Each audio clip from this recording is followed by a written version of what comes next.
साक्षात भगवान ब्रह्मदेव का वो सबसे शक्तिशाली पुत्र, जिसने स्वयं नारायण को ही युद्ध के लिए ललकार दिया था और अपने आराध्य से दो दो हाथ करने की इसी भयंकर प्यास में इस महान योद्धा ने एक अंधेरी गुफा में पूरे 2 युगों तक इंतजार किया। और फिर द्वापर युग में भगवान कृष्ण के साथ शुरू हुआ 28 दिनों का सबसे खौफनाक महायुद्ध। कहानी आरंभ होती है सत्य युग से, जब ब्रह्मा जी के जम्हाई लेते समय उनके मुख से एक अत्यंत शक्तिशाली बालक का जन्म हुआ, जाम्बवंत।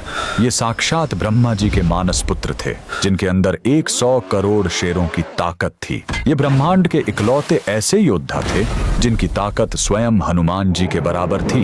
इनकी असीम शक्ति का अंदाजा इसी बात से लगाया जा सकता है कि जब वामन अवतार में भगवान ने अपने 3 कदमों में पूरा ब्रह्मांड नाप दिया था, तब जाम्बवंत जी ने अपनी जवानी के जोश में उस विशाल काय वामन भगवान की 21 बार परिक्रमा कर ली थी।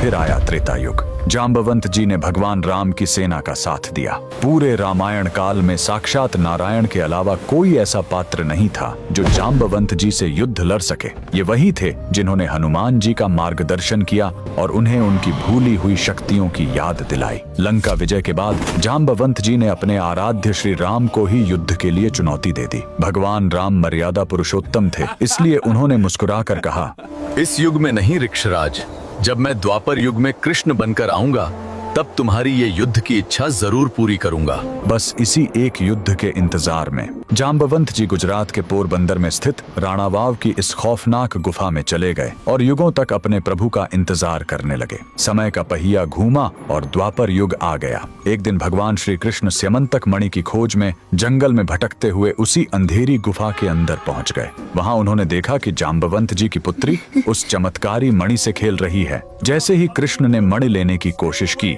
जाम्बवंत जी ने उन्हें युद्ध के लिए ललकार दिया। फिर शुरू हुआ ब्रह्मांड का सबसे भयंकर मल्ल युद्ध। ये युद्ध 1 या 2 दिन नहीं, बल्कि बिना रुके लगातार 28 दिनों तक चला। 28वें दिन उस अजेय और बलशाली जाम्बवंत का शरीर पसीने से कांपने लगा। उनका रोम रोम यह चीख कर कह रहा था कि पूरे ब्रह्मांड में साक्षात नारायण के अलावा किसी देव या दानव में इतनी ताकत नहीं जो जाम्बवान को युद्ध में घुटने टेकने पर मजबूर कर सके। तब श्री कृष्ण ने अपने उस अलौकिक रूप के अंदर मर्यादा पुरुषोत्तम श्री राम का दर्शन दिया। जाम्बवंत जी की युगों की इच्छा पूरी हो गई। वो रोते हुए अपने प्रभु के चरणों में गिर पड़े, उनसे माफी मांगी और अपनी पुत्री का विवाह भगवान श्री कृष्ण से करवा दिया। गुजरात के पोरबंदर की जाम्बुवंत गुफा आज भी इस महायुद्ध का जीता जागता प्रमाण है। अगर आप भी भगवान राम और कृष्ण की इस अद्भुत लीला को मानते हैं तो कमेंट में जय श्री राम जरूर लिखें।